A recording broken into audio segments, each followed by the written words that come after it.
ये श्लोक पूरे जीवन की धरा है। अगर आप कहीं हार में निराश हो गए तो ये मार्ग लड़खड़ाने लगेगा। बिल्कुल नहीं लड़खड़ाना। आप लोगों को तो रोज सत्संग मिल रहा है, अपने को तो ऐसा भी सौभाग्य नहीं था कि सत्संग रोज मिले। कम से कम सत्संग में हमें वो शब्द मिल जाते हैं जिनसे हम पुनः हृदय को उत्साहित करके इस मार्ग में चला पाते हैं। इसलिए बहुत मंगलमय मार्ग है, पर बहुत कठिन मार्ग है। कठिन इसलिए है कि हमारा अभ्यास विषय मार्ग में चलने का है और ये बिल्कुल उसके उल्टा मार्ग है। अब कभी न कभी कोई न कोई ऐसी आक्रमण वृत्ति माया की होगी जहां हम हार सकते हैं, तो हमें कभी निराश नहीं होना, ये हृदय में बैठा लीजिए। दूसरी एक उपासक के अंदर वृत्ति रहती है कि अगर मैं ये देख लूं, अगर मैं ये भोग लूं, तो बार बार जो मन कहता है एक बार उसको समझा देंगे ना कि देखो भोगा उसमें सुख नहीं, जैसे शास्त्रों में लिखा है। ये होता है पक्का, ये मत समझो कि किसी एक की बात है। सबके अंदर ये मन की चालबाजी जो तुम्हारे अंदर वही हमारे अंदर, तुम्हारे सबके अंदर। एक बार देख लेते हैं, हृदय में जलन होती है, पीड़ा होती, व्यथा होती।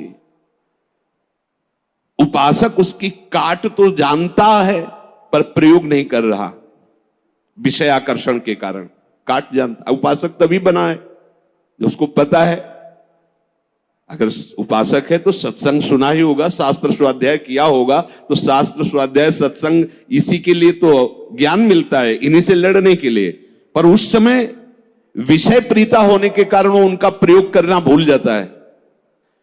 अब जो ये बात आई है इस पर समझना होगा। पहली बात तो हमने पूरी आपको बता दी कि कहीं हमको लड़खड़ाना नहीं, निराश नहीं होना। किसी भी परिस्थिति में निश्चित भगवत प्राप्ति होगी। चुप शांत, कहीं कोई इसमें तर्क की कोई गुंजाइश नहीं है। भागवत में लिखा हुआ अगर मेरा भक्त है, अनन्य है, उसके हृदय में नाना प्रकार की विषय वासना है, तो मैं उसके हृदय में बैठकर उसको निर्विकार करता हूं। ध्रुवदास जी 42 लीला में कहते हैं, यद्यपि भक्त अनन्य जो विषय इंद्रियन बस होए, कर्मठ कोटि जितेंद्रियन ते समलाय न कोय। यदि वो श्यामा श्याम का अनन्य है पर विषयी है, तो करोड़ों कर्मकांडी और जितेंद्रिय इसकी समानता नहीं कर सकते, क्योंकि कर्मकांडी को कर्म पर विश्वास है, जितेंद्रिय को अपनी जितेंद्रियता पर विश्वास है, और इसको प्यारे जू का भरोसा है, लेकिन इसकी बराबरी कोई नहीं कर सकता। यद्यपि वो विषय, यद्यपि भक्त अनन्य जो विषय इंद्रियन बस होए।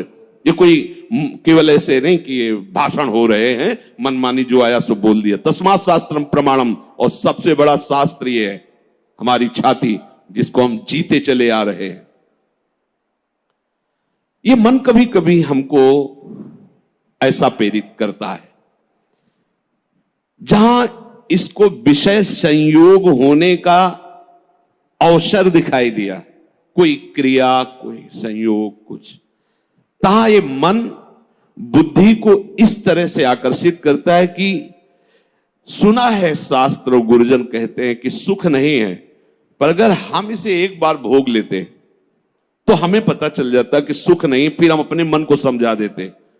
इस बात पर आपको सावधान होना है। ये नहीं कि ये हमारे हृदय में आती, इनके हृदय में आती, इनके आपके हृदय में नहीं, ये चराचर जगत की बात कह रहा हूं।